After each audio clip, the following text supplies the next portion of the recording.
دې بجلی اوس دا سړي نیولې وې، نو بیا به دې څوک ذمهوار و؟ او دا څومره خطرناک شی دی. یاره جي ستاسو بجلی ټیک شوه او زما 700 روپۍ مزدورۍ کېږي، ما دا راکړي چې زه ځمه. یاره ورو دا 700 روپۍ خو ډېرې زیاتې نه دي. تا خو په دې کې ټوټل 2 منټه کار وکړو او د 2 منټو ته 700 روپۍ اخلي.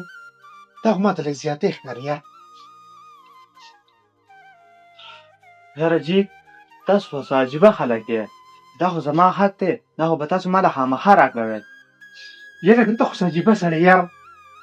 ته لکه اوس زما د مجبورۍ نه غلطه پیدا وچته چې د 700 په ځای باندې ته 400 دې ویلې وي یا د 500 ویلې وي، نو هغه هم له څه نه سمون خوري. خو ته لکه اوس 700 روپۍ زما نه غواړې.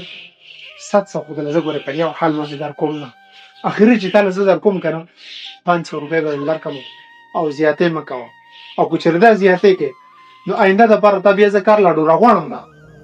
ای لکه وروره تاسو خو د مزدورۍ په پیسو د خلکو سر چیړ کوئ، ما ته خو دنیا شي کارونه نور هم پراته وي او ما بیا آینده ډورونه غواړې، خو زما د مزدورۍ د پیسې به ما له راکې خامخا. 700 روپۍ دی وایم زه دله 1 روپۍ هم نه در کومه چې څه چل کې هغه کوه بیا ځه. لکه ولې شور کوې؟ هلته مې مریضان کاته او هغه مې پرېښود او رالمه. ولې خیر دی څه مسله ده؟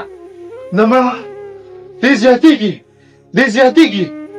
یاره جي زه زیاتې نه کوم، بجلي مې صحیح کړله، زما د مزدورۍ 200 روپۍ کېږي، هغه زه غواړم. 200 روپۍ؟ نو دا 200 روپۍ دې واله او زه ها مهرباني ډېره ډېره. ته لکه بچیا ولې ته دا پیسې چانګې ده د کومې 2 ګنټې کار وکړو خو راغې 2 منټه کار یې وکړو او 200 روپۍ دا نه واغستې. ولې دې له دا ورکړئ ولې دې له دا ورکړئ؟ حاجي ته دا 200 روپۍ دې 2 منټو نه دي اخیستې، تا د خپل یو سکیورټي واخیسته، خو دا نخواسته دې بجلی اوس دا سړي نیولې وې، نو بیا به دې څوک ذمهوار و؟ او دا څومره خطرناک شی دی. او بله دا 2 منټو دپاره به د لوی محنت کړي، خپل وخت به یې ضایع کړي، شاګردۍ به یې کړي، د خلکو خبرې به یې برداشت کړي او خپلې پیسې به یې ضایع کړي. دا صرف 2 منټه نه دي، د دې شاته د لوی جدوجهد دی او دا 200 روپۍ د حق و. ها یاره بچې دا دې صحیح خبره وکړه. کېدای شي دې کس غریب چې و نو هم ډېر زیات محنت کړی او په تا باندې هم لږ محنت ونه کړلی چې ستا نه موږ ډاکټر جوړ کړلی.